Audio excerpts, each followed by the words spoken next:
Bueno, muy buenas tardes, de nuevo, un gusto estar aquí con ustedes. Esta es la segunda sesión de nuestro diplomado en Gestión y Políticas Públicas, diplomado en Gestión Pública que estamos llevando aquí en INDEJUR. Si ustedes recordarán, vamos a regresar un poco. Las sesiones que nosotros estuvimos tocando en la anterior clase trataba principalmente sobre el Estado y el gobierno, ¿no? Los elementos constitutivos del Estado, las características, ¿no?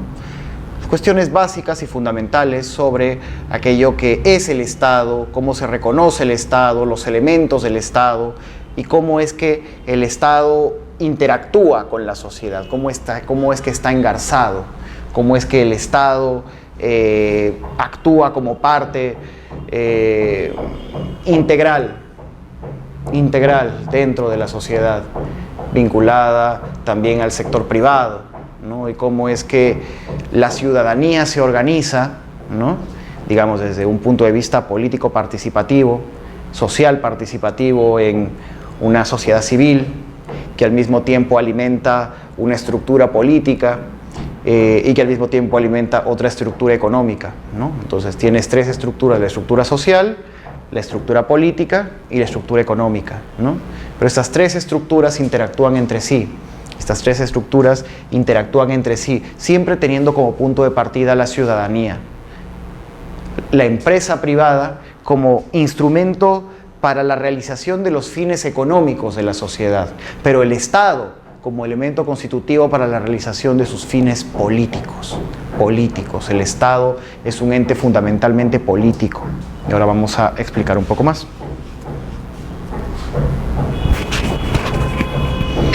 Nos habíamos quedado aquí, en la cuestión relativa a la personalidad del Estado. Por supuesto, estamos hablando de la personalidad jurídica del Estado. Vamos a hablar un poco más aquí para explicarlo. Para tratar el tema de la administración o gestión pública, es necesario tener una idea de cómo la doctrina jurídica concibe al Estado. Dado que no es nuestro propósito tratar extensivamente el tema del Estado, sino el de la administración pública, porque estamos en un diplomado en gestión pública, es suficiente saber que el derecho reconoce la personalidad del Estado, pues a este y a otras entidades la Constitución política les otorga personalidad jurídica con derechos y obligaciones, de las cuales es responsable ante la ley. Cumplimiento de funciones y competencias, gestión financiera, etc. El Estado y las instituciones que crea se autolimita, sometiéndose al orden jurídico que lo estructura y da forma a su actividad. El Estado es sujeto de derechos y deberes, es persona jurídica y en ese sentido también es una corporación ordenada jurídicamente. Y aquí vamos a un clásico problema de la teoría jurídica, la teoría legal. La relación entre el Estado y el derecho. El derecho, en este caso específicamente, las leyes.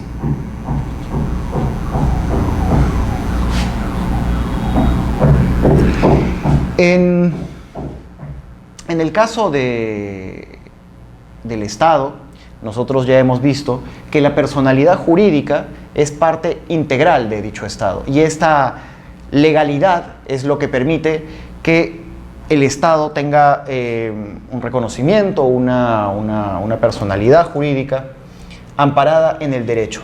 Y la pregunta que siempre surge es, ¿qué fue primero? ¿El Estado o el derecho? Por supuesto que hacer, digamos, una interpretación histórica de si fue anterior el Estado al derecho exigiría pues una larga disquisición histórica sobre la formación de los estados y la formación del derecho. Sin embargo, algo que es cierto y que no se puede negar es que el Estado siempre precede al derecho. El Estado siempre precede al derecho. Esta es una visión particular. Es una visión particular y es una visión que yo sostengo. Hay otros autores que sostienen, por ejemplo, los iusnaturalistas, sostienen que el derecho es anterior al Estado, porque existe un conjunto de principios superiores, los cuales protegen los derechos fundamentales de las personas. Esto, por supuesto, tiene su origen en la filosofía, en la filosofía clásica y en ciertos autores de la Edad Media. Personalmente yo no concuerdo con eso. Personalmente yo considero que para que exista derecho, para que existan leyes, tiene que haber primero una codificación.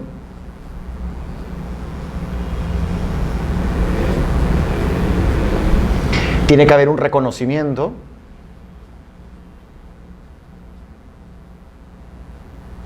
Y ese reconocimiento debe ser interno y externo.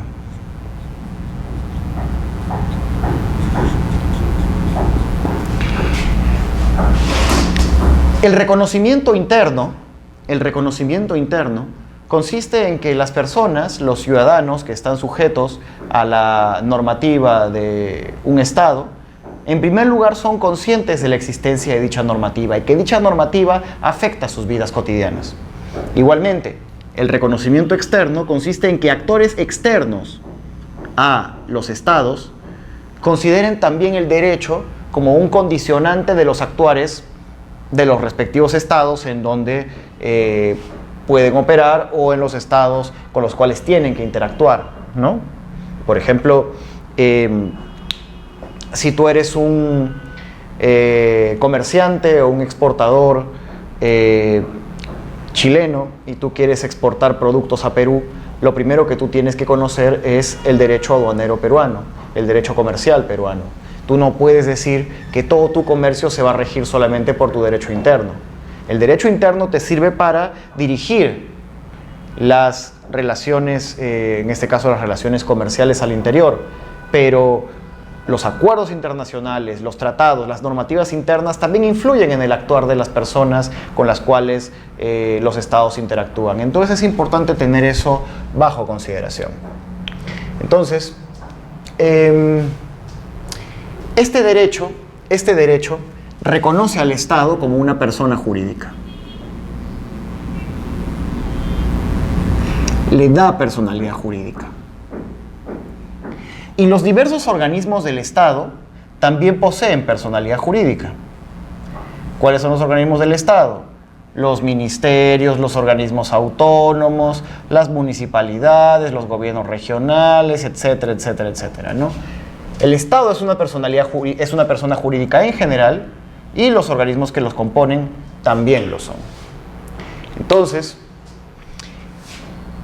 al ser una persona jurídica, digamos, el Estado, al crear el derecho, el Estado se atribuye personalidad jurídica a través de dicha norma de derecho, a través de dichas normas de derecho, y al mismo tiempo se somete, se autoobliga a través de las normas que condicionan al Estado. Es decir, el Estado no opera por sí solo, el Estado no es totalitario, el Estado no es autónomo. El Estado está sujeto a ciertas normas de derecho, pero esas normas de derecho son dadas por el mismo Estado, y eso tiene que quedar claro. Es un círculo virtuoso, creado con el objetivo siempre de proteger a la persona humana, proteger al ciudadano. Porque esto al fin y al cabo son instrumentos creados por nosotros, por los seres humanos, con el objetivo de que lograr la más eficiente y segura convivencia política en sociedad, ¿no? Entonces, en este caso, el Estado se ve obligado por las mismas reglas de derecho a someterse a dichas reglas. No es que los ciudadanos tengan un tipo de leyes y el Estado tenga otro tipo de leyes que se le aplique a ellos, ¿no? Ustedes podrán decir, no, pero existe la corrupción. Ya, correcto, pero la corrupción es un problema, es algo que se debe corregir, no es algo que venga incluido dentro del aparato del Estado. El aparato del Estado está diseñado para que todos los ciudadanos seamos iguales y para que lo seamos de tal manera que las mismas reglas de derecho que se nos aplican a todos los ciudadanos sean también aplicables a los funcionarios del Estado.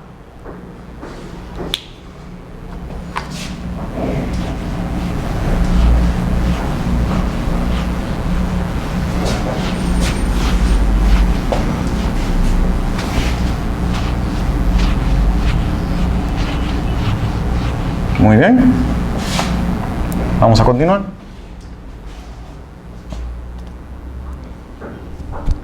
La finalidad del Estado. Vamos a ver, ¿cuál es el objetivo del Estado? Como ya hemos dicho, el Estado y el derecho son medios, son organizaciones o instrumentos hechos por los hombres y para los hombres. Para asegurar sus fines, la sociedad crea o reconoce el poder del Estado y lo somete al derecho para hacerlo racional y lógico. La actividad general del Estado es lo que debe hacerse de acuerdo con el orden jurídico imperante en un país y establecido en los acuerdos y convenios internacionales. Esto ya lo acabo de decir, entonces no lo voy a explicar más. El Estado fue creado para ordenar y servir a la sociedad. Su existencia se justifica por los fines que históricamente se le viene asignando. Por consiguiente, el Estado tiene como fines generales el mantenimiento de las relaciones externas con otros estados, el mantenimiento y la preservación del orden interno y el desarrollo de la sociedad en todos sus ámbitos. La actividad del Estado está definida por el conjunto de normas que crean órganos, fijan su funcionamiento y los fines que deben alcanzar. Entonces, el Estado, en este caso el Estado peruano, tiene varios fines. Acá, como nosotros hemos visto, su primer fin general es el equilibrio de las relaciones exteriores. Cuando hablamos de relaciones exteriores, hablamos de las relaciones que los estados sostienen entre sí, los que sostienen con otros estados. La idea de estados libres, soberanos e iguales entre sí es una idea muy nueva. Es una idea que viene, digamos, desde fines de la Segunda Guerra Mundial, cuando se establece por fin el sistema de Naciones Unidas, en el cual todos los estados son jurídicamente iguales. La guerra de conquista está prohibida, tú ya no puedes anexarte el territorio de un país a través de la guerra, sino que la coexistencia pacífica de las naciones está basada en el principio del derecho internacional, el derecho internacional como eje rector, ¿no? Entonces, el objetivo del Estado es protegernos de otros estados. Estado 2, Estado 3, Estado 4, Estado. El Perú sostiene relaciones diplomáticas con la mayor parte de los estados que forman parte del sistema de Naciones Unidas, con los cuales tiene diversos tipos de relaciones. Y las relaciones son principalmente las relaciones de cooperación y de conflicto. Cooperación y conflicto. Algunas personas le dan más importancia a una posición por encima de la otra, dependiendo de la visión ideológica que tengan sobre los orígenes, los objetivos, los medios y los fines del sistema político internacional. Es decir, cuando hablamos de cooperación, hablamos de situaciones en las cuales los estados interactúan entre sí para lograr fines comunes, ¿no?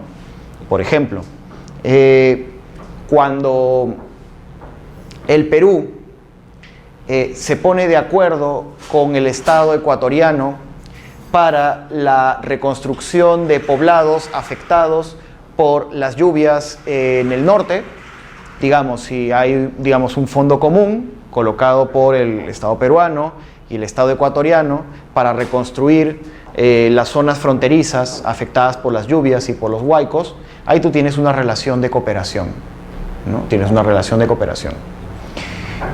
Una relación de conflicto es la que, por ejemplo, nosotros tuvimos con Chile, con el hermano país del sur, con el país de Chile. Nosotros tuvimos relaciones conflictivas y las hemos tenido, digamos, de manera más o menos constante, con altos y bajos, ¿no? Pero bastante tensa, ahora ya no tanto, pero hace algunos años sí, debido al diferendo marítimo que nosotros sostuvimos frente a la Corte Internacional de Justicia de La Haya. A ver, un momento, por favor. De la Corte Internacional de Justicia de La Haya.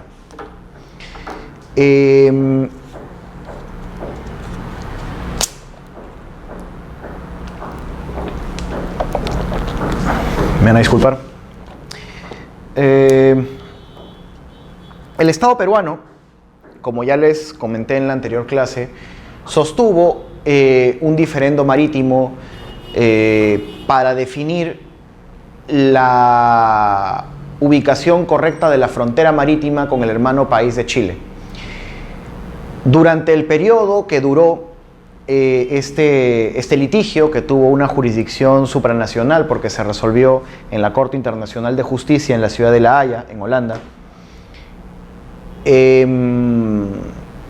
también se vislumbró la posibilidad de que hubiese habido un posible choque militar, y este fue un tema que fue discutido tanto por parte de los sectores militares en ambos países, ¿no? O sea, digamos, cómo reaccionaría el Perú frente a un posible ataque chileno en la frontera, y en Chile también se evaluó la posibilidad de una azonada nacionalista peruana que ingresara a la frontera también de manera militar. Ambos países evaluaban también esta posibilidad. Entonces tú tienes una relación conflictiva. Tienes una relación conflictiva en lo diplomático y en lo militar. Ahora, nuevamente, dependiendo del énfasis que tú le des al carácter de las relaciones políticas en una sociedad, es que tú definirás si es que es la cooperación o el conflicto aquello que determina una cierta relación internacional, una cierta relación entre estados. Pero lo cierto es que ninguna relación internacional es exclusivamente definida solo por la cooperación o solo por el conflicto. Y esto tiene que quedar muy claro. Esto tiene que quedar muy claro. Las relaciones de cooperación y conflicto existen entre todos los estados, pero siempre existen a ambos lados. Hay cooperación, pero también hay conflicto. Vamos a poner un ejemplo.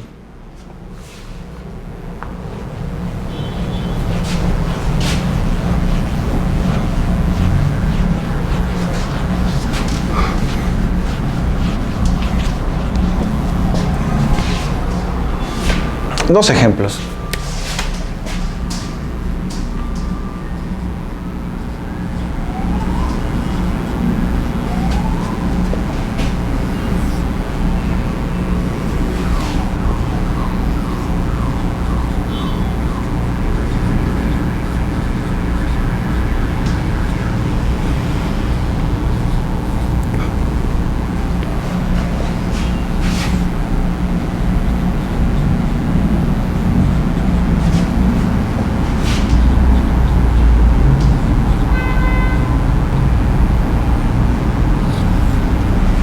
Acá tenemos dos relaciones políticas bastante polémicas.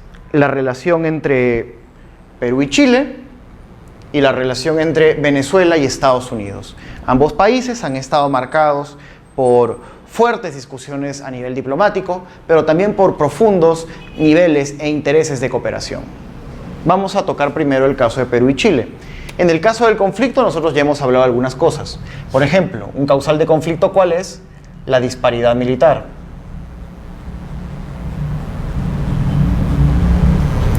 La disparidad del poder militar entre Perú y Chile generó la idea de que Perú sería muy vulnerable frente a una invasión militar chilena y, en el caso chileno, generó la sensación de que una invasión chilena al Perú digamos que no sería muy costosa en términos de costos humanos y materiales. Entonces, ahí tú tienes una fuente de conflicto, es una fuente de conflicto innegable. Esto, por supuesto, ya estamos hablando del pasado, ¿no? Ahora las causales de conflicto han bajado bastante, pero estamos hablando de las hipótesis que se barajaban hace algunos años. Otra fuente de conflicto, la falta de definición de la soberanía marítima. La idea de que, a pesar de que la frontera terrestre entre Perú y Chile ya estaba definida por el Tratado de 1929, un tratado posterior a la Guerra del Pacífico, No se condecía con el hecho de que la frontera marítima nunca llegó a estar totalmente definida. Y esto por el tema que, digamos, yo ya les expliqué, en el que la soberanía costera de Tacna chocaba con la proyección marítima de la costa chilena justo en el punto de frontera. Y este fue un tema muy discutido por mucho tiempo. Había falta de consenso sobre este tema. Las embarcaciones que partían de Tacna eran capturadas por embarcaciones chilenas al poco tiempo de salir de la costa. O sea, había una relación conflictiva, había una situación conflictiva entre ambos estados. La falta de definición de soberanía marítima, que posteriormente, como les dije, se resolvió en la Corte Internacional de Justicia de La Haya. La competencia económica.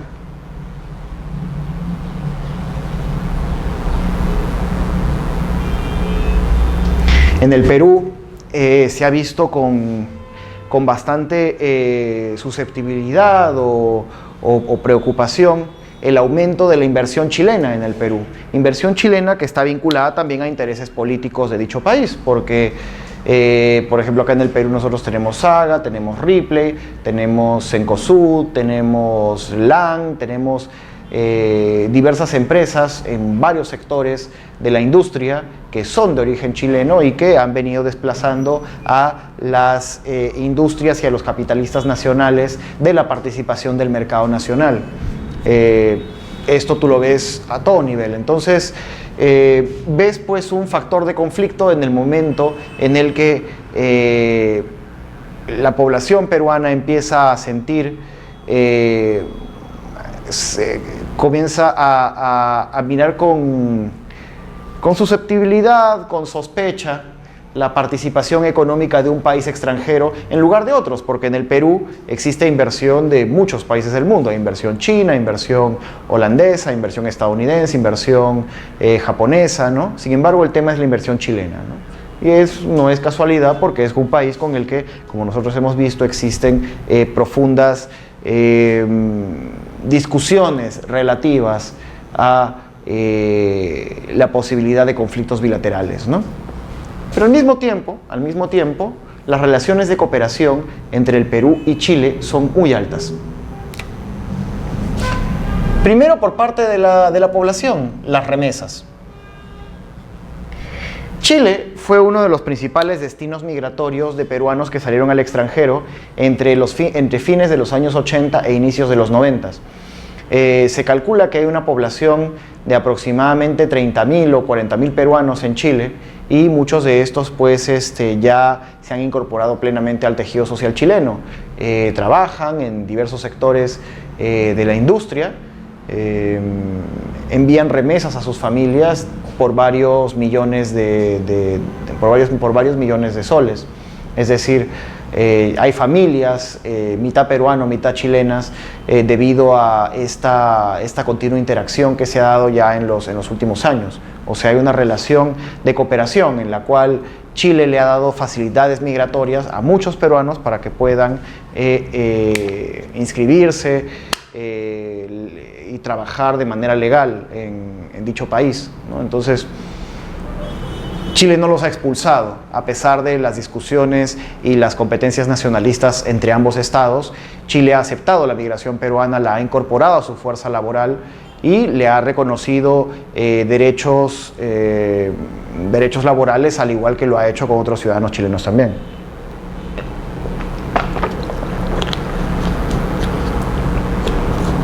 El comercio.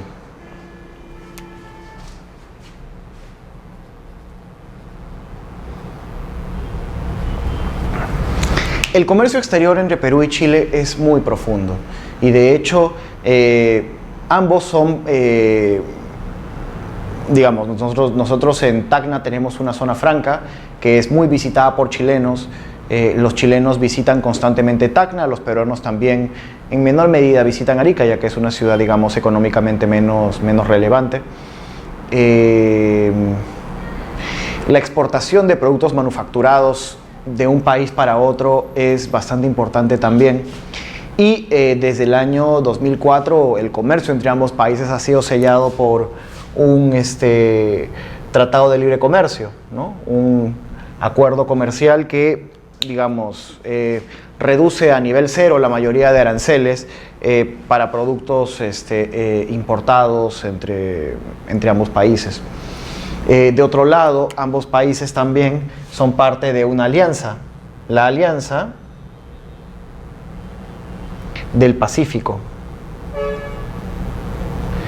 La Alianza del Pacífico es una alianza económica y comercial creada por Perú, Chile, Colombia y México.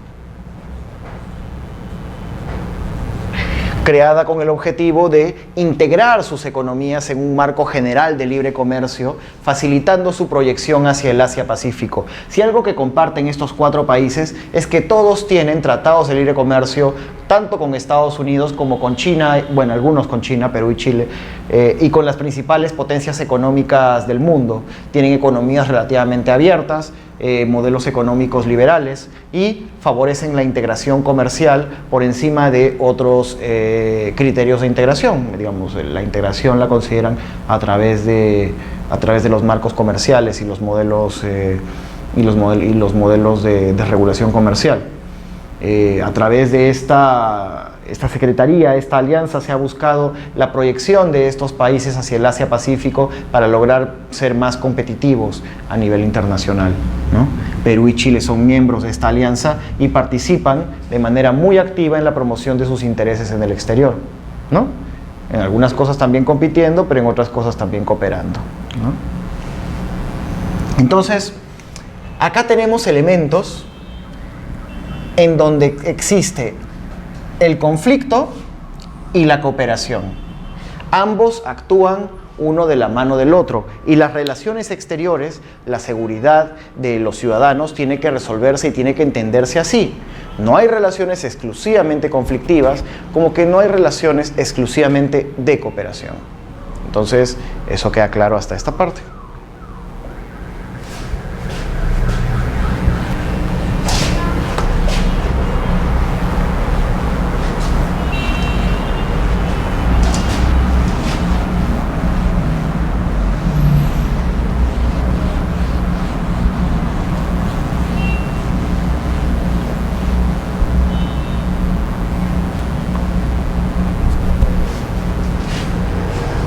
El siguiente es la relación entre Venezuela y Estados Unidos. La relación entre Venezuela y Estados Unidos es una relación bastante compleja, pero de la cual nosotros no sabemos mucho. Debido a que, bueno, no hay suficiente información en los medios, y por lo general solamente se habla de un factor, ¿no? de un elemento bastante poco trascendente con respecto, bueno, a los gestos del presidente o a algún comentario que haya hecho, pero no al problema intrínseco de la política. La relación de Estados Unidos con Venezuela es una relación marcada por el conflicto, pero también por una profunda cooperación. Vamos a entender por qué. Primero vamos a entender el conflicto. El conflicto es bastante conocido. El conflicto era el conflicto diplomático entre los gobiernos de Hugo Chávez y Nicolás Maduro contra los gobiernos de George W. Bush, Barack Obama y ahora, bueno, Donald Trump, ¿no? ¿Qué era lo que sostenían Chávez cuando vivía y, bueno, Maduro? Que hasta hoy lo siguen sosteniendo, que Estados Unidos es un factor disruptor de su gobierno, en el cual Estados Unidos busca financiar a grupos que quieren sabotear a su gobierno, grupos que ellos sostienen que son de extrema derecha o paramilitares, con el objetivo de derrocar al gobierno y que Estados Unidos pueda apoderarse del petróleo venezolano.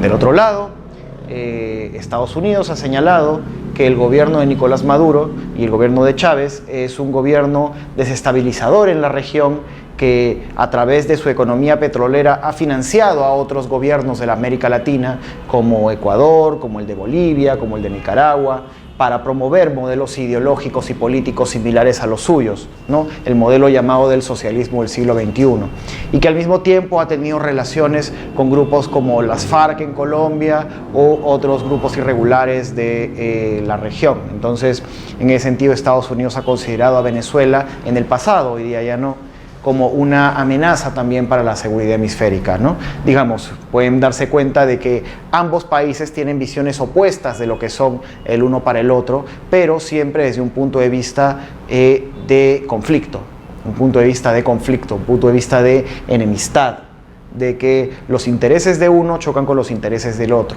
por razones muy distintas. Sin embargo, no se habla del carácter de la cooperación. Y esto es interesante, porque Venezuela es uno de los principales exportadores a Estados Unidos de petróleo. Y esta es una gran paradoja. Es una gran paradoja, ¿por qué? Porque en el año 2009, 2010, si no me equivoco, alguna vez el expresidente Alan García en un foro le dijo a Chávez: oiga, pero ¿usted por qué está tan preocupado de que Estados Unidos venga a quitarle el petróleo si usted ya se lo vende todo a Estados Unidos?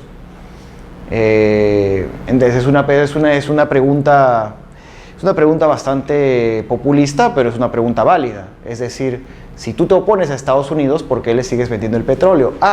Porque las relaciones de cooperación y conflicto determinan una realidad mucho más compleja de lo que parece. Vamos a ver.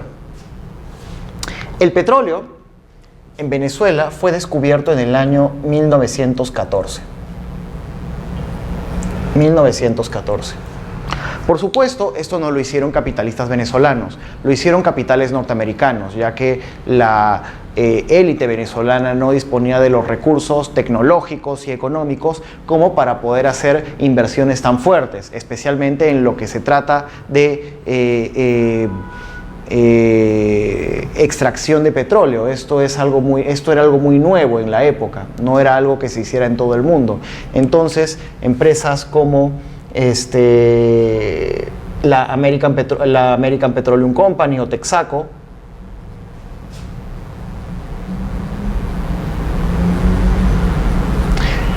llegaron a Venezuela con el objetivo de iniciar la explotación de estos recursos. Naturalmente, la extracción de petróleo tenía como objetivo financiar las industrias nacientes que empezaban a aparecer como sustituto de el carbón y la máquina de vapor. Digamos, nosotros recordaremos que el siglo XIX estuvo marcado por el uso de las máquinas de vapor y de carbón para el funcionamiento de las industrias y las maquinarias. El siglo XX fue el siglo del petróleo, el siglo que reemplazó a estos recursos. Ahora, cuando se empieza a explotar el petróleo venezolano, bueno, digamos, uno puede sacar el petróleo directamente y colocarlo a un automóvil o a una fábrica. Tú tienes que refinarlo para convertirlo en gasolina o en un instrumento que sea útil para poder mover las máquinas. Y ahí está el problema. El petróleo venezolano es extra pesado. Nuestros amigos, quienes trabajan en la industria petrolera, sabrán de que el petróleo extrapesado requiere un particular tipo de refinación para poder hacerlo funcionar. Y por supuesto, la tecnología existente para generar refinerías para ese tipo de petróleo, por supuesto que también no la poseen los venezolanos, sino que la poseían los americanos, los gringos, ¿no? Entonces, vamos a ver. Si nosotros vemos el mapa acá vamos a intentar hacer el mapa del continente americano, ¿no? Imaginemos que Venezuela está acá. Vamos a hacerlo un poco más. Miami está acá y Cuba está acá, por ejemplo, ¿no?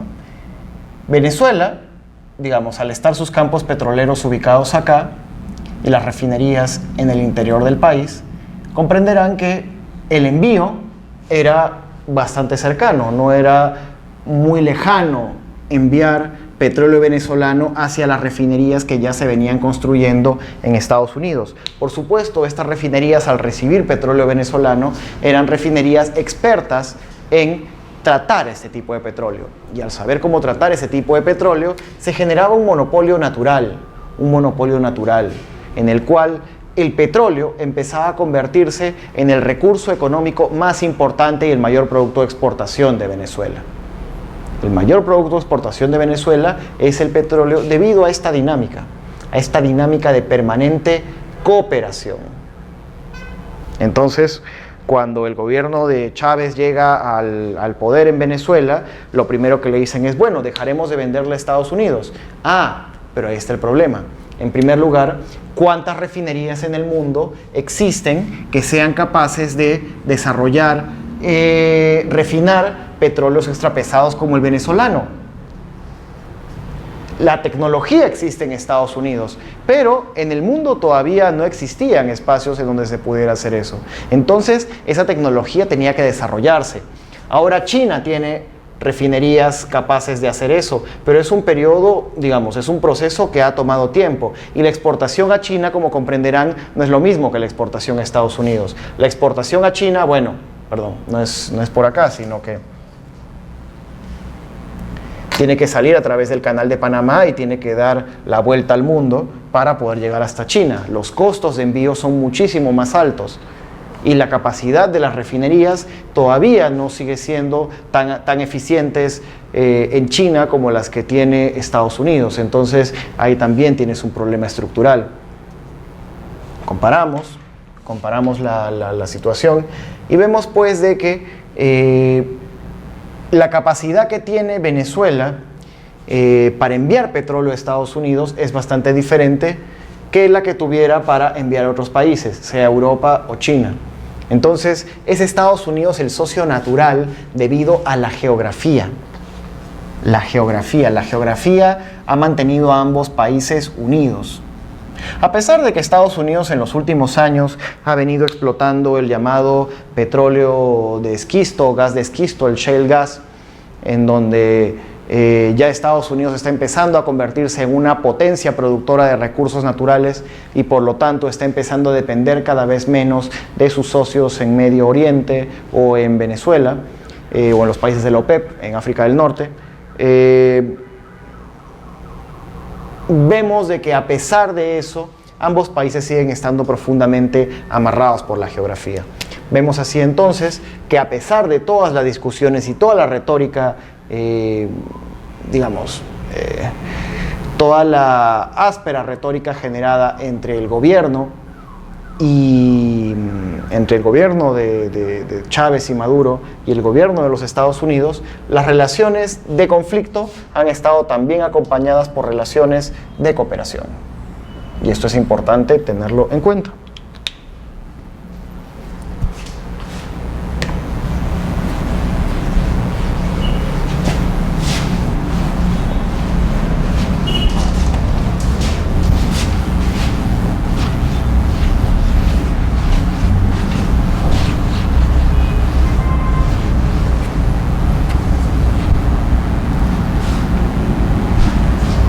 Bien, continuamos. Un momento.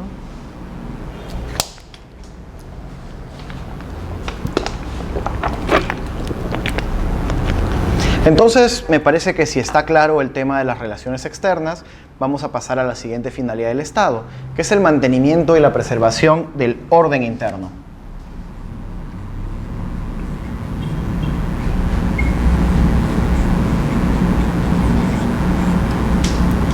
Y la preservación del orden interno, en su sentido más elemental, en su sentido más básico, es aquel en el cual los individuos que componen una sociedad se someten a las reglas de derecho, de tal manera que sus intereses no vulneren los intereses de otras personas hasta el punto de coaccionarlas para realizar actividades que ellos no quisieran hacer de otra manera. No olvidemos que los mecanismos de coerción y coacción son monopolizados exclusivamente por el Estado. Nadie puede obligarte a hacer algo que tú no quieras, salvo que esté prefijado por las reglas del derecho. Por las reglas del derecho. Entonces, el orden interno consiste en el mantenimiento de esa estabilidad, esa paz social. Paz social. Paz que por supuesto no está exenta de conflicto. Conflicto hay en todas las sociedades. El problema es que dicho conflicto no debe herir, no debe someter, no debe importunar los principios básicos sobre los cuales la sociedad está formada.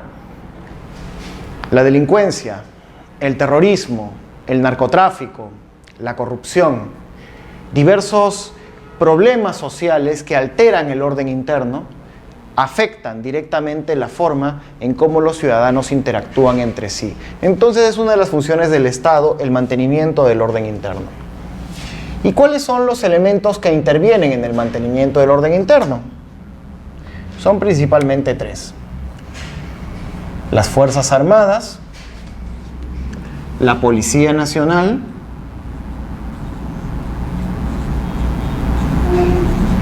y el Poder Judicial.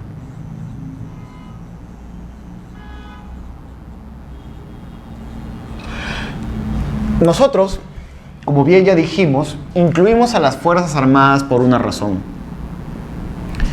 Las Fuerzas Armadas intervienen en el mantenimiento del orden interno cuando existen casos de emergencia o en zonas específicamente declaradas en emergencia por cuestiones de seguridad nacional. La policía, con el Poder Judicial, son, digamos, los que operan de oficio para resolver problemas relativos al orden interno. El Poder Judicial se encarga de la interpretación y aplicación de las reglas de derecho. Y la Policía Nacional es el órgano, el aparato del Estado a través del cual los mecanismos de coacción se ejercen. Es decir, tú cometes un delito, vas a la cárcel, pero para que vayas a la cárcel tienen que haber policías que te lleven, porque de otra manera tú voluntariamente no vas a ir. Tú no cometes un delito no solamente por los principios morales que te guían, sino también por la idea de que serás juzgado bajo las reglas de derecho y de que la policía y el sistema judicial están en capacidad de hacerte cumplir esa pena, ¿no? Entonces, la Policía Nacional y el Poder Judicial son los encargados de hacer funcionar, hacer valer el sistema de coerción y coacción a nivel nacional, a nivel de todos los espacios, todos los rincones del territorio nacional. En el caso de las Fuerzas Armadas, como yo ya les dije, actúan para la resolución de problemas en caso de declaratorias de emergencia o en zonas de emergencia específicas. Como ustedes saben, las declaratorias de emergencia son solamente para periodos transitorios, para lugares específicos en periodos muy específicos, ¿no? Digamos, pasada la fecha de la declaratoria de emergencia, ya no puede aplicarse la misma normatividad en ese lugar, ¿no? Es el caso de sitios como Conga, como cuando hubo el conflicto minero Conga o el conflicto de Bagua, ¿no? Ahí, digamos, se declaró el estado de emergencia. Y sitios de estado de emergencia permanente, bueno, el famoso Braem, ¿no? El Valle de los Ríos, Apurímac, N y Mantaro, ¿no? Es una zona de emergencia permanente en la cual las Fuerzas Armadas actúan permanentemente en la restauración del orden interno, ¿no?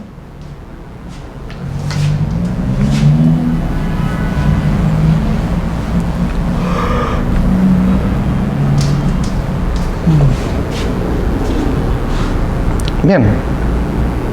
Y el desarrollo de la sociedad en todos sus ámbitos, ¿no? Cuando hablamos de desarrollo, hablamos de que el Estado, a través de sus diversos órganos funcionales, contribuyen a que la sociedad pueda cumplir con sus fines digamos, con sus fines institucionales, por así decirlo, ¿no? Es decir, los seres humanos tenemos necesidades: educación, salud,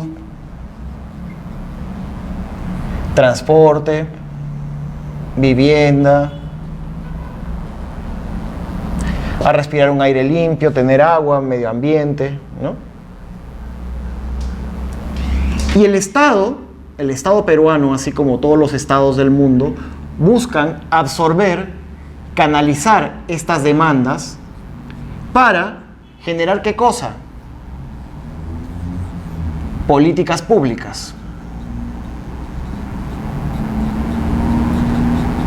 Políticas públicas para atender estas demandas. El Estado genera políticas públicas. Y los organismos que intervienen en la realización de estas políticas públicas son los organismos que coinciden como carpetas ministeriales del Estado. Y ahora vamos a hablar un poco sobre cómo es que está estructurado este Estado para saber para saber cuál es su estructura básica, ¿no? Vamos a ver.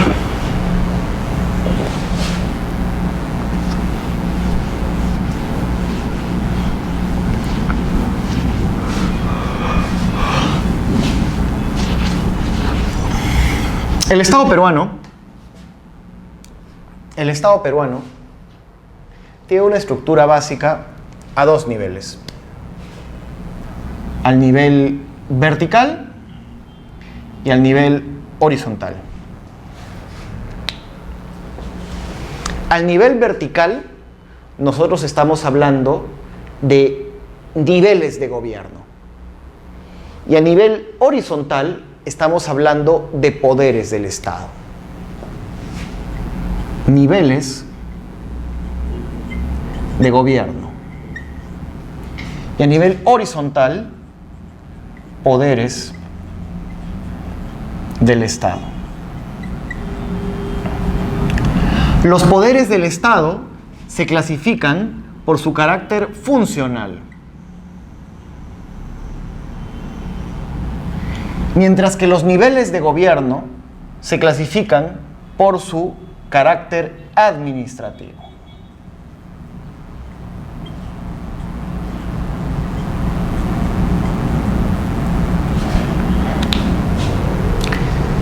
A nivel de poderes del Estado funcional, tienes el poder legislativo, el poder ejecutivo y el poder judicial. El poder ejecutivo, que es el que está encargado de la formulación e implementación de las políticas públicas, ¿no?, a través de los diversos organismos que los componen, principalmente la Presidencia de la República, la Presidencia del Consejo de Ministros y los ministerios, ¿no? El poder legislativo es el Congreso, el cual está encargado de dar las leyes que regulan las diversas actividades que afectan el devenir de nuestra sociedad, mientras que el Poder Judicial, como ya les dije, es el encargado de la interpretación y la implementación de las reglas de derecho. Estos poderes son autónomos, no intervienen el uno en el otro, sin embargo, por ciertos mecanismos constitucionales ya existentes, algunos poderes pueden tomar funciones de otros poderes. Por ejemplo, el Poder Ejecutivo puede legislar, y de hecho lo hace bastante. El Perú debe ser uno de los países en los cuales el Poder Ejecutivo tiene un mayor poder para legislar que el Congreso. De hecho, es una tradición bastante amplia que los presidentes soliciten facultades legislativas para poder emitir decretos legislativos en caso de urgencias, en caso de necesidad por temas de seguridad nacional, por temas de prioridades de política pública. El Estado decide, el Poder Ejecutivo recibe un permiso del Congreso para poder legislar y poder, digamos, hacerlo en un periodo determinado. Por ejemplo, el mayor paquete de reformas, el más importante para modernizar el sector público peruano, fue aquel en el cual el Estado peruano aceptó firmar el Tratado de Libre Comercio con los Estados Unidos. A través de la firma del TLC, el acuerdo exigía que el Estado peruano asumiera un conjunto de compromisos, un conjunto de varios compromisos, y ese conjunto de compromisos hacía que el Estado tuviese que reformar su normativa interna, tanto a nivel legislativo como a nivel institucional. Entonces, esta discusión, este nuevo paquete legislativo no se hizo a través del Congreso, se hizo a través del Poder Ejecutivo. Fue el Poder Ejecutivo el que pidió permiso al Legislativo para poder hacer la reforma necesaria para la implementación. Entonces, también hay casos en los cuales el Poder Legislativo asume cualidades de Poder Ejecutivo. Por ejemplo, cuando se declara que el presidente del Congreso asume la presidencia de la República en caso de emergencia, cuando el presidente ha sido vacado, o si el presidente ha fallecido, o si no hay, digamos, dentro de la estructura de presidente, vicepresidente, segundo vicepresidente, una persona capaz de asumir el mando en una crisis constitucional, ¿no? El Poder Legislativo, en ese caso de emergencia, puede asumir también funciones ejecutivas. Los organismos constitucionales son organismos autónomos que influyen en todo el proceso de formulación de las políticas públicas, pero con el objetivo de dar un cierto balance y contrapeso a otras actividades del Estado.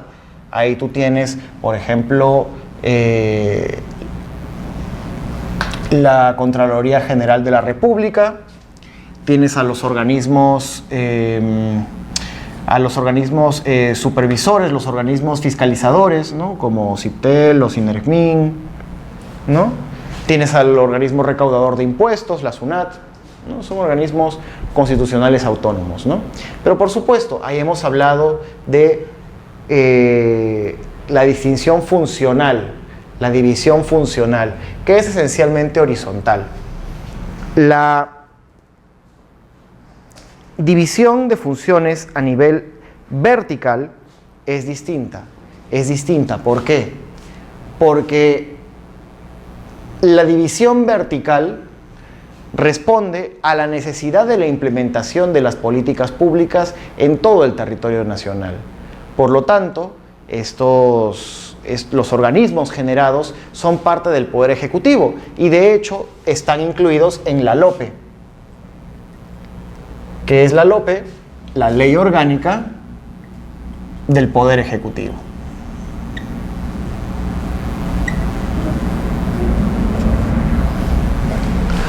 Los gobiernos regionales y los gobiernos locales. Digamos, estamos hablando de los gobiernos subnacionales.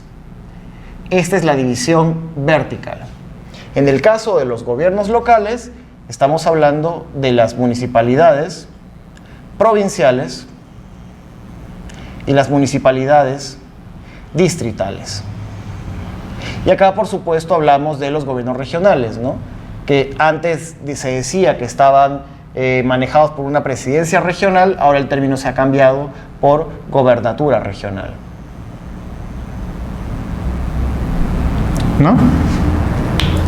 Entonces, a través del proceso de descentralización, que en el Perú venimos, digamos, hemos tenido varias oleadas centralizadoras, pero la actual tiene como principio el año 2002, ¿no? Con la creación de la Ley de Bases de Descentralización y las posteriores Ley de Gobiernos Regionales y Ley de Municipalidades, ¿no? En base a estas leyes, se consideraba que se haría una posterior ley orgánica del Poder Ejecutivo. Estas leyes son del año 2002-2003. Sin embargo, no fue sino hasta el año 2009 en que la ley orgánica del Poder Ejecutivo se implementó, haciendo ya más clara la división entre las funciones, las atribuciones del Poder Ejecutivo con los gobiernos de los gobiernos subnacionales, ¿no?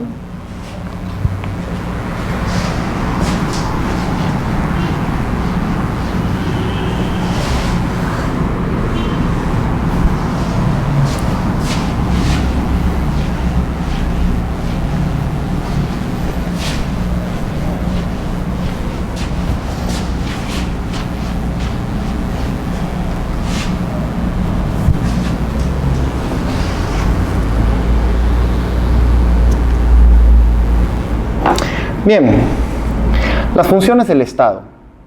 Las funciones del Estado están relacionadas a los medios o formas diversas que adopta el derecho para realizar los fines del Estado. La función es la autoridad del Estado para actuar en cumplimiento de sus fines a través de sus organismos y servidores públicos. El concepto de función constituye la base de esta definición. La misma etimología viene del concepto fungere, que significa hacer, cumplir, ejercitar.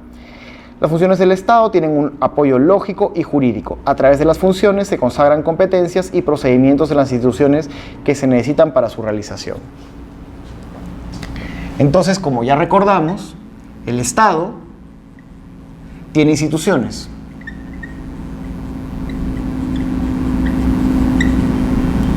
Y las instituciones del Estado son de varios tipos. Y las instituciones se crean en función a las funciones específicas que se quieren resolver.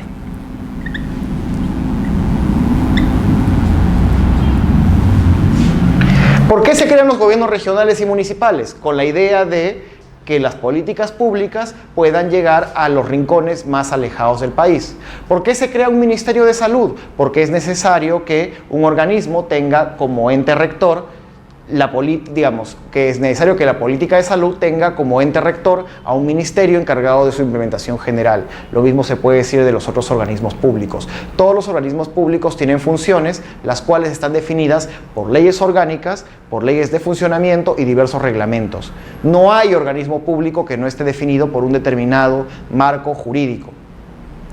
Algunos organismos están en proceso de construcción de sus marcos jurídicos. Por ejemplo, cuando las municipalidades u otros gobiernos regionales se demoran en la formulación de sus TUPAs, ¿no? Sus textos únicos para los procedimientos administrativos. Muchas veces eso genera incomodidad en la ciudadanía, ya que no se tiene claro el costo de los trámites que realizan los diversos organismos del Estado. Es decir, las reglamentaciones nunca son completas, el derecho evoluciona, pero por supuesto los organismos públicos están en la obligación de regular todas las actividades posibles que ellos realicen, de tal forma que la ciudadanía tenga bastante claro y de manera predecible qué cosa esperar de estas actividades, ¿no?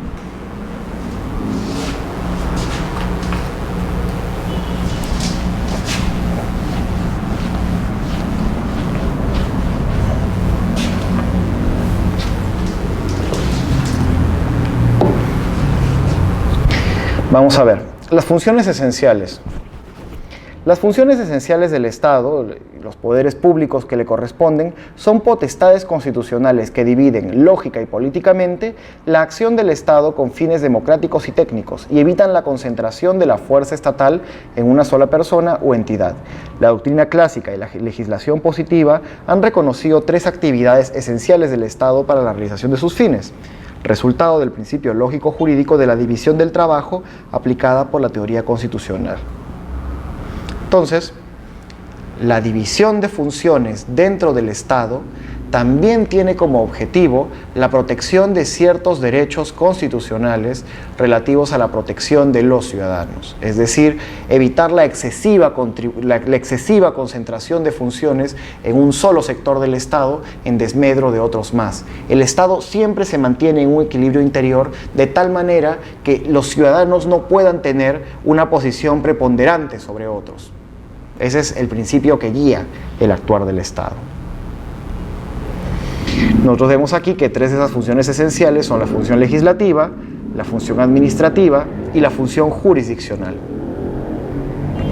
La función legislativa es la función encaminada a establecer las normas jurídicas generales. El Estado moderno es el creador del orden jurídico nacional, mientras que al poder legislativo le corresponde la función legislativa. No hay otros órganos encargados de emitir leyes, a excepción del poder legislativo, excepto, como nosotros ya dijimos, cuando el poder ejecutivo, a través de asumir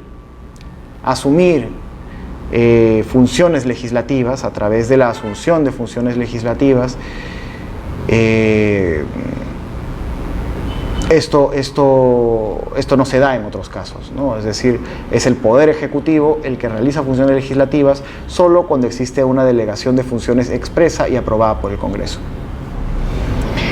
La función administrativa es la función encaminada a regular la actividad concreta y tutelar del Estado bajo el orden jurídico. La ley debe ser ejecutada particularizando su aplicación. Esto es muy importante, la ley debe ser ejecutada particularizando su aplicación. Tiene que verse cada caso, en qué caso se aplican determinadas leyes. En sentido moderno, el Estado es el promotor del desarrollo económico y social de un país, mientras que al Poder Ejecutivo le corresponde la función administrativa, ¿no? Y la función jurisdiccional, que es la actividad del Estado encaminada a resolver las controversias, es atudir o declarar el derecho, ¿no? La superioridad del Poder Judicial en la sociedad moderna lo coloca como el órgano orientador de la vida jurídica nacional. Al Poder Judicial le corresponde siempre la función jurisdiccional. Acá estamos hablando de la resolución de las controversias, la implementación de la ley.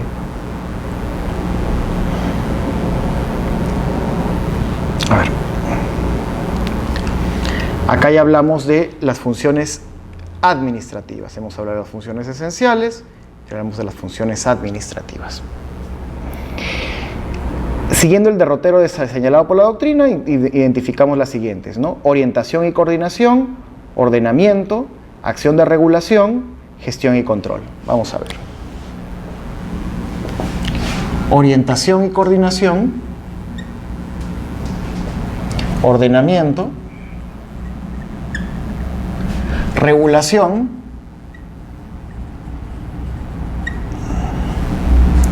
gestión y control.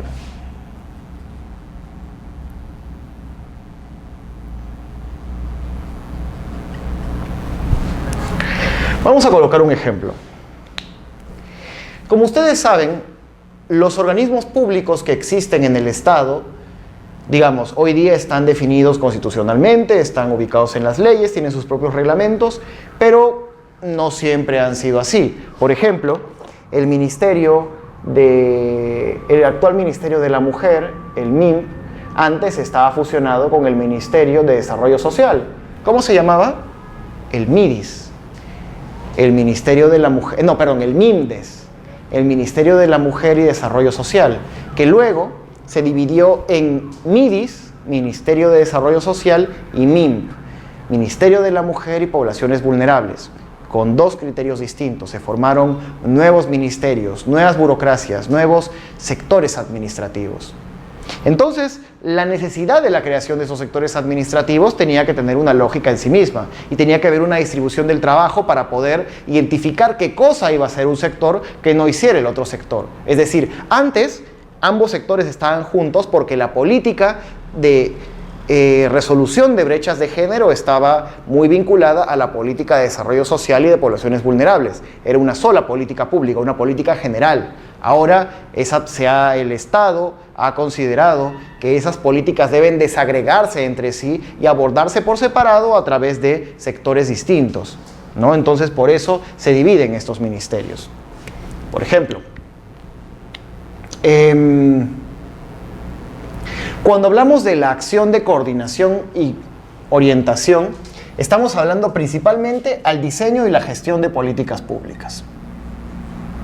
Las políticas públicas. Por ejemplo, vamos a colocar nuevamente el ejemplo de el que colocamos en la clase anterior, la política de resolución, la política de lucha contra la tuberculosis. En la política de lucha contra la tuberculosis nosotros hemos visto un diagnóstico, ¿no? Un diagnóstico sobre un problema que afecta a una buena parte de la población peruana, un conjunto de instituciones vinculadas, Ministerio de Salud, Ministerio de Educación, Ministerio de la Mujer y Poblaciones Vulnerables, Ministerio de Desarrollo Social. Y una ruta estratégica en la cual estos sectores tienen que interactuar para resolver el problema, ¿no? Una estrategia en la cual todos estos sectores interactúan entre sí. La función de orientación y coordinación, la acción de orientación y coordinación es aquella función del Estado en la cual se distribuye las funciones y las responsabilidades que tiene que cumplir cada uno de estos sectores de tal manera que el objetivo se desarrolle. Para que el objetivo se logre, cada uno de los sectores, salud, educación, mujer y desarrollo social, tienen que tener claro cuáles son sus atribuciones, cuáles son sus funciones y qué parte de las responsabilidades le corresponde a cada uno para poder resolver el problema. Si estos sectores no lo tienen claro, ¿qué cosa va a ocurrir? Duplicidad de funciones, un sector va a hacer lo que le corresponde a otro sector va a dejar de hacer cosas que le corresponden y la política no se va a aplicar, no se va a implementar de manera correcta, no se va a implementar de manera adecuada. Entonces, la coordinación tiene ese objetivo, ¿no? El Estado tiene que indicar a cada una de sus instituciones conformantes cuál es el rol que cumplen en la formulación y en la ejecución de las políticas públicas. El ordenamiento es otra cosa. El ordenamiento establece el orden jurídico nacional, regional y local, definiendo las competencias a nivel de gobierno nacional, gobiernos regionales y gobiernos locales. ¿Cuáles son las competencias? ¿Qué funciones le corresponde hacer al gobierno central en Lima y qué funciones le corresponden a los gobiernos subnacionales más abajo, ¿no? Los regionales y los locales? Ya más adelante veremos, cuando estudiemos el proceso de descentralización, cómo es que el gobierno central ha venido transfiriendo diversas funciones en ejecución presupuestaria, en educación, en salud, en vivienda, en transporte, a los gobiernos regionales para que ellos mismos, al ser más cercanos y más conscientes de las necesidades de sus respectivas poblaciones, sepan pues efectivamente qué cosa hacer, cómo actuar en determinadas situaciones específicas, ¿no? Entonces, estas competencias, estas funciones, están selladas, están determinadas, están organizadas a través del derecho, el orden jurídico administrativo, ¿no? Así es. Cuando hablamos de regulación, la función de regulación, estamos hablando de algo que concierne directamente a el Estado con el mercado, la empresa privada. Como nosotros ya dijimos en la clase anterior, la empresa privada es la forma en cómo los ciudadanos se organizan para realizar actividades económicas. Un restaurante, un hotel, una empresa de transportes, una universidad, son empresas privadas. Bueno, en el caso de las universidades son privadas. Son empresas privadas. Empresas privadas que tienen como objetivo principalmente el lucro y la obtención de beneficios económicos por parte de los ciudadanos, ¿no? Esos ciudadanos se organizan e intercambian bienes y servicios en un mercado que en ciertos casos se presupone libre, en ciertos casos no lo es tanto. La función de regulación es cuando el Estado empieza a utilizar el derecho para colocar parámetros a la empresa privada. La empresa privada no puede operar libremente porque, por ejemplo, supongamos de que yo argumento de que quiero traficar con órganos humanos, quiero exportar órganos humanos a un país, por ejemplo, europeo, en donde la gente lo necesita para trasplantes a pacientes con enfermedades terminales, ¿no? Que necesitan urgentemente trasplantes de órganos. Yo podría decir que en virtud de mi libertad de empresa, yo podría colocar una empresa privada encargada de la difusión y venta de órganos humanos. Por supuesto, esto el derecho lo prohíbe. El Estado ha generado una regulación que prevé que esta situación podría darse o que alguna persona podría argumentar en virtud a los principios de libertad de prensa que es capaz o que se le está permitido hacer algo así. Las reglas de derecho puestas por el Estado colocan limitaciones a esta libertad de empresa irrestricta, con el objetivo de proteger un bien superior, que es en este caso la protección de la vida humana, porque nadie te dice que una persona que tenga una empresa que exporte órganos humanos no tenga métodos ilícitos para la obtención de dichos órganos. Y en esto no me extiendo más porque parece que es bastante concreto a lo que me refiero. Entonces, la acción de gestión y control que es la última, consiste en la forma en cómo el Estado organiza y ejecuta sus decisiones, ¿no? El Estado fiscaliza no solamente la acción privada, sino que también fiscaliza su propia acción. ¿Cuál es el principal organismo de gestión y control en el Estado peruano? La Contraloría General de la República. La Contraloría General de la República está encargada de verificar que las acciones que realiza el propio Estado peruano estén siempre acordes a reglas de derecho. Y esto no solamente lo hace la Contraloría, también lo hacen, por ejemplo, las comisiones investigadoras en el Congreso. A pesar de que, digamos, no cumplen funciones como las del Poder Judicial, el Congreso también puede, cuando hay un cierto interés social de por medio, investigar sobre ciertos casos emblemáticos de corrupción, como hoy día lo hemos visto con el famoso escándalo Lava Jato, que involucra a la empresa brasileña Odebrecht, ¿no? Buena parte de los debates que se realizan al interior del Poder Judicial también se están haciendo de manera pues mucho más abierta, mucho más mediática también en el Congreso.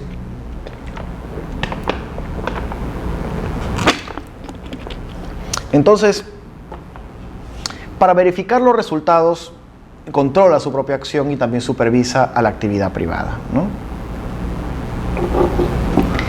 El poder constituyente.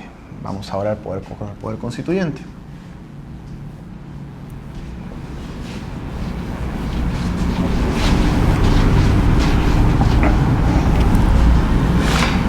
Este es un concepto filosófico interesante.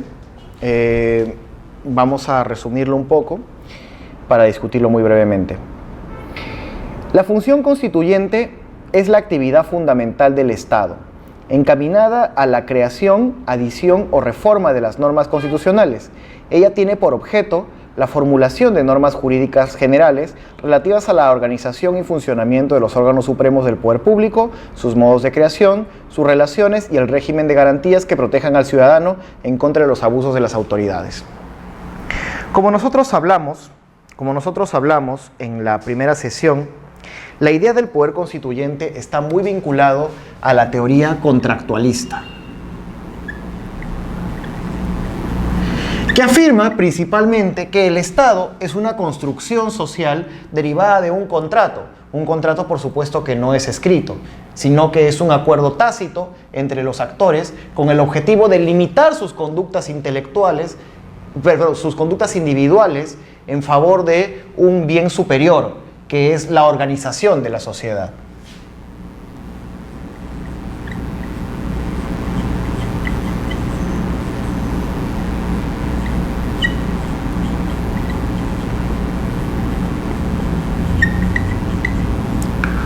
Juan Jacobo Rousseau, John Locke y Hobbes son tres de los autores más conocidos, los clásicos de la teoría contractualista, ¿no? En la que ellos sostienen, básicamente en forma directa o indirecta, que son los mismos ciudadanos los que, bueno, para salir del estado de naturaleza o para salir del estado de permanente conflicto, como decía Hobbes, se organizan y crean un poder superior, y este poder superior es el Estado. Pero este Estado, para que tenga un funcionamiento que sea realmente seguro para garantizar los fines de la sociedad, tiene que al mismo tiempo tener un cierto límite, una cierta capacidad de restringir su actuar frente a los ciudadanos, es decir, que el Estado ponga orden, pero que al mismo tiempo esté limitado por ciertas normas esenciales. ¿Y cuáles son las normas esenciales? La norma que le da origen a todo el Estado peruano. ¿Y cuál es la norma que le da origen a todo el Estado peruano? La Constitución. La Constitución política. Y la Constitución política señala cuáles son las normas fundamentales y las reglas de juego básicas al interior del Estado. La Constitución lo determina. Por supuesto, en el Estado peruano nosotros hemos tenido varias constituciones. Desde el surgimiento de la República del Perú, El primer documento jurídico a partir del cual se ha creado todo el Estado ha sido la Constitución. Y de hecho, la idea de crear nuevas constituciones siempre ha respondido a la idea de refundar el Estado, crear un nuevo Estado. La Constitución que hoy día tenemos es una Constitución creada en el año 1993, luego del llamado autogolpe del ingeniero Alberto Fujimori, del gobierno de Fujimori, en el cual el gobierno cerró el Congreso de la República, lo disolvió, cerró diversos organismos constitucionales autónomos, como la Defensoría del Pueblo o el Tribunal de Garantías Constitucionales, con el objetivo de llamar a una situación pues de reconstrucción nacional, con el objetivo de convocar a un Congreso Constituyente democrático para que reescriba una nueva Constitución. Esta nueva Constitución le dio una cara distinta al país porque reformó profundamente el capítulo económico de dicha Constitución, es decir, en comparación con la Constitución de 1979, que garantizaba muchos más derechos sociales y una mayor intervención del Estado en la economía, la Constitución creada por Fujimori, impulsada por Fujimori, era una Constitución más que todo abierta al libre mercado y que proponía medidas de reforma principalmente orientadas al libre mercado, ¿no? Entonces muchas de las discusiones que se dan en torno a la Constitución se dan en torno a la capacidad de dicha Constitución para modificar el modelo económico peruano, ¿no? Se dice de que el modelo económico peruano está blindado por la Constitución de 1993. ¿Por qué? Porque los principios constitucionales que guían la economía del Perú están colocadas en la Constitución. Entonces, el poder constituyente es la capacidad de poder alterar esas normas constitucionales. ¿Por qué? Porque al final se sostiene de que el poder viene del pueblo. Cuando Fujimori llamó a la Constitución del 93, él sostenía de que él estaba hablando a nombre de todo el pueblo peruano que quería darse una Constitución. Cuando don José de San Martín llamó a la creación de una nueva Constitución, también consideraba que lo hacía a nombre de todos los peruanos. Cada vez que se ha dado una nueva Constitución en el país, siempre se ha considerado que esto se hacía a nombre de todos los peruanos. ¿Para qué? Para poder invocar al poder constituyente. Esto, por supuesto, es una ficción jurídica, pero al momento de que el gobernante asume la voz de toda la población para poder cambiar la Constitución, está invocando esta teoría, la teoría del poder constituyente, la teoría de que es toda la nación la cual se organiza para darse a sí misma una nueva forma jurídica, ¿no? Entonces, la teoría del poder constituyente busca operar de esa manera, formulando, pues, como ya dijimos, las normas generales relativas a la organización y el funcionamiento de los órganos supremos del Estado.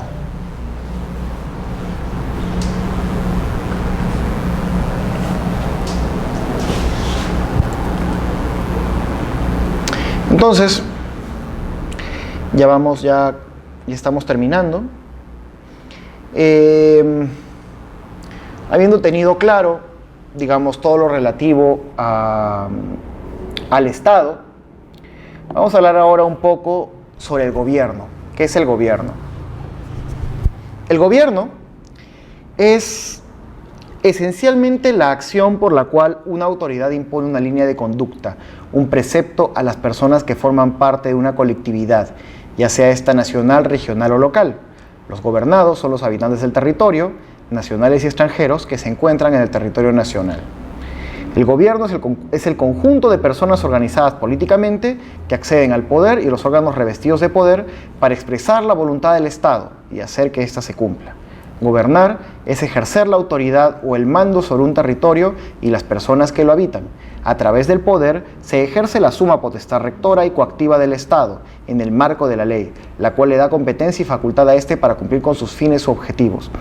La actividad de una autoridad en su expresión de gobierno es mandar, dar órdenes. También puede proceder vía de sujeciones, sublimal, pero solo accesoriamente. Su misión principal es ordenar, ¿no? Esas órdenes no pueden ser autoritarias, arbitrarias, sino que han que dirigirse a la consecución de un bien público. Entonces, el Estado no puede ejercer sus funciones si no es a través de un gobierno. Y el gobierno es un arreglo particular para la distribución del poder. Un gobierno es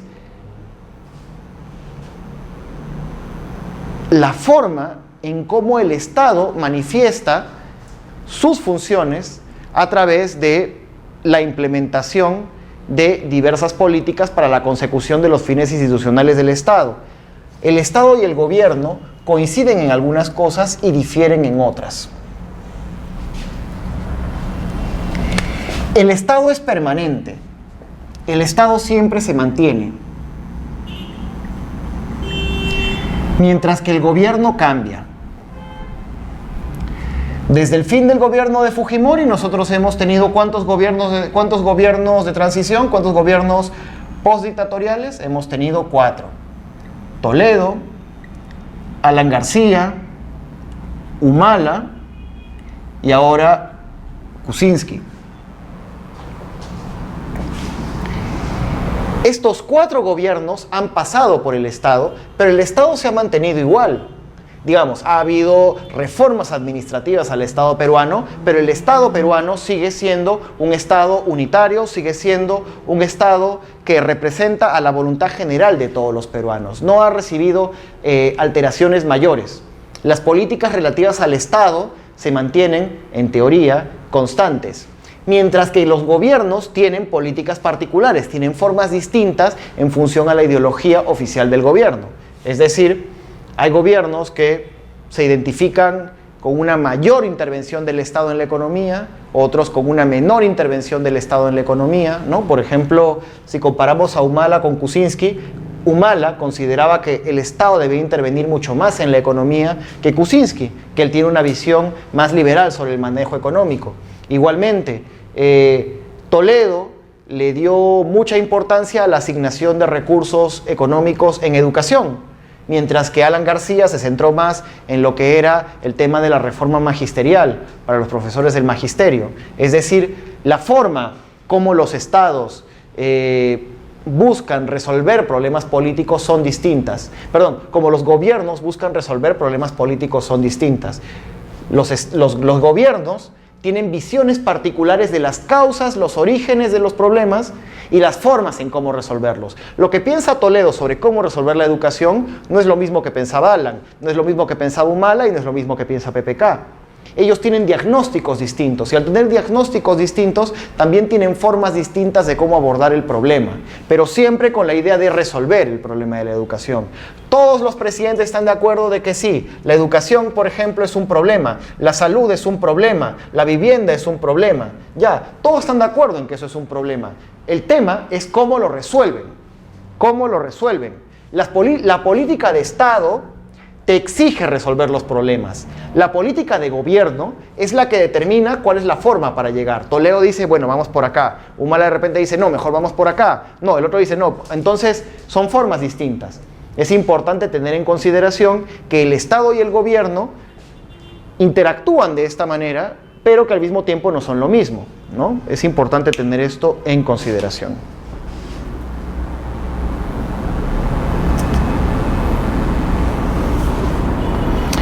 El campo propio de esas órdenes se extiende a todas las materias que integran el bien público, materias que de cerca o de lejos, en el orden de los fines o de los medios, se refieren al bien público. Entre las principales materias que actúa un Estado son agricultura, educación, salud, trabajo, minería, energía, etc. Casi todas las carpetas en las cuales interviene el Estado, ¿no? Todos estos aspectos, turismo, pesquería, saneamiento, no es casualidad que cada uno requiera un ministerio, porque son problemas muy separados, muy concretos, en los cuales el Estado interviene a través de sus diversos órganos administrativos. Un gobierno trata de establecer relaciones de los individuos entre sí, de instituciones civiles a estos con los órganos del Estado, o de relaciones entre los distintos sectores del gobierno, ¿no? Esas órdenes de la autoridad pueden revestir diferentes características. A veces son generales, dictadas a priori para todos o para determinado grupo en sector en forma abstracta. Estamos en presencia entonces de leyes, reglamentos, jurisprudencia y en forma supletoria de las costumbres y las doctrinas. Pero los mandatos también pueden ser particulares. El gobierno puede tomar una decisión en vista de un caso concreto. Entonces estamos enfrente a las sentencias, las concesiones administrativas y en general los actos administrativos en sentido estricto. En resumen, un gobierno en base al poder de decidir que tiene cumple con regular las relaciones entre personas, instituciones, para una convivencia civilizada, de respeto a sus derechos y cumplimiento de sus deberes, a través de los contratos, el matrimonio, los registros, las certificaciones, las autorizaciones, las transacciones comerciales, las inversiones y la provisión de servicios públicos, ¿no? Como la educación, salud. Entonces, los gobiernos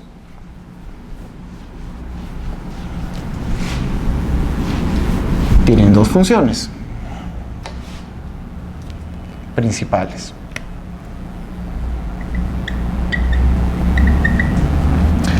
Dos funciones principales.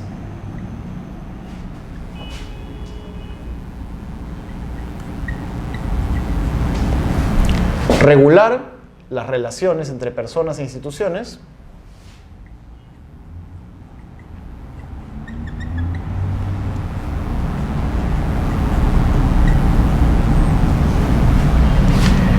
y proveer servicios públicos.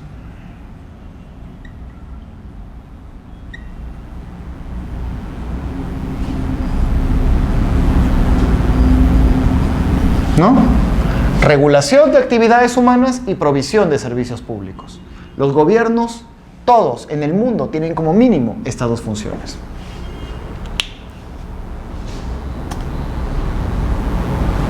Y con esto terminamos nuestra última diapositiva.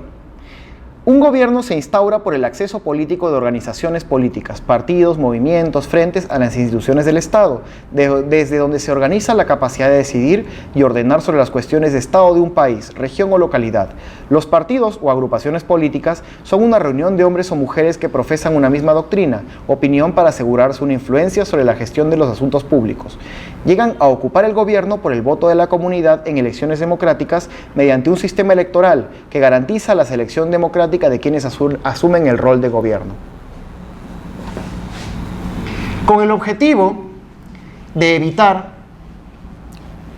que el Estado se fusione con el gobierno, es decir, que un gobierno asuma el poder total al interior del Estado, evitando que otros sectores de la sociedad también se beneficien del acceso al Estado, un método para evitar eso es la alternancia de los partidos políticos. ¿En qué casos no hay alternancia? En casos, por ejemplo, en los cuales un solo individuo o un solo partido político se mantiene en el poder, digamos, generando una alternancia falsa o simplemente justificando ideológicamente el carácter de su régimen. ¿Cuál es el mayor ejemplo? Corea del Norte, ¿no? En Corea del Norte, el Estado y el gobierno son lo mismo. En Corea del Norte, el Estado y el gobierno son lo mismo. ¿Por qué?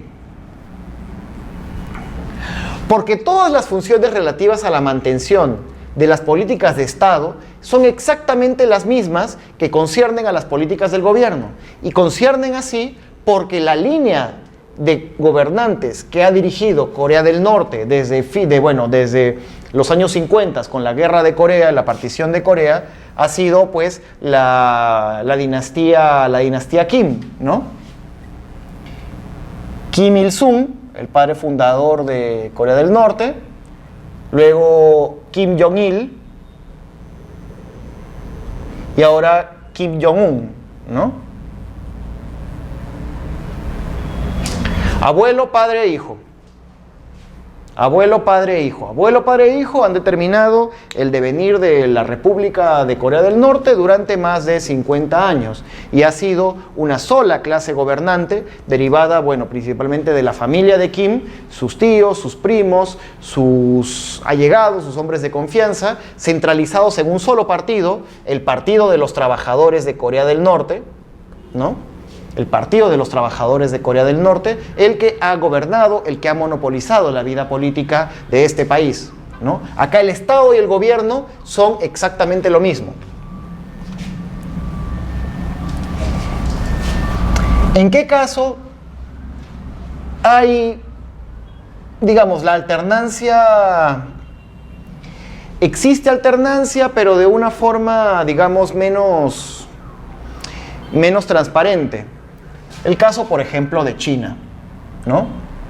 China, desde la Revolución China de los años 50, ha estado gobernada por el Partido Comunista Chino. Y el Partido Comunista Chino ha tenido varios líderes. Desde Mao Zedong, Deng Xiaoping, Jiang Zemin, Hu Jintao y Xi Jinping.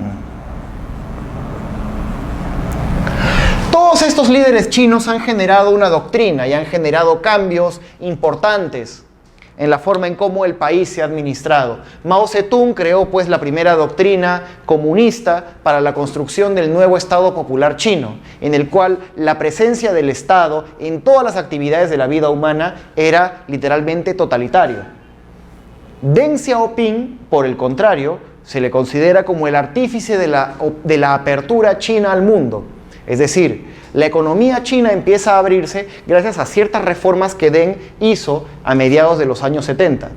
Igualmente, los otros líderes, hasta llegar a Xi, cada uno le ha, digamos, colocado su etiqueta personal al carácter del gobierno, a través de una elección en la cual ha intervenido todo el cónclave del Partido Comunista. Partido Comunista en la cual, en principio, cualquiera puede iniciar carrera e incorporarse al partido, ¿no? Pero sin embargo, el Partido Comunista Chino sigue monopolizando la vida política en China. No se puede hacer vida política en China fuera del partido. Si tú quieres hacer política en China, tienes que incorporarte al partido, pero no puedes crear otro partido.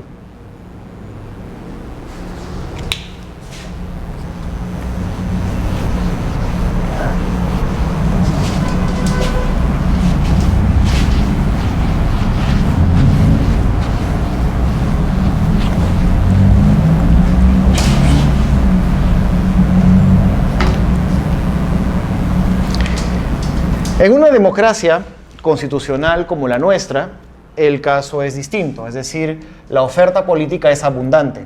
Existe el partido A, partido B, partido C, partido D. Cada partido tiene un ideario con sus principios sobre cómo organizar la ideología, cómo organizar la economía, cómo organizar la sociedad, cómo organizar la economía, y en función a eso estos partidos interactúan en elecciones e ingresan al Estado. La división no es tan radical, ya que también existen movimientos regionales. Los partidos políticos también participan en alianzas, pueden dividirse, pueden partirse, tienen divisiones internas, tienen fracturas, pueden estar de acuerdo en algunas cosas, en otras cosas no, pero hay una alternancia, ¿no? Acá las políticas de Estado se mantienen, pero las políticas de gobierno se colocan como objetivo para lograr las políticas de Estado.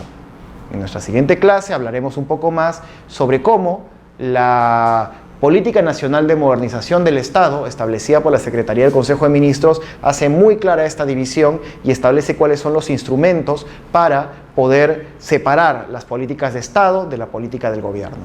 Y eso lo vamos a ver en la siguiente clase. Bueno, acá terminamos por ahora.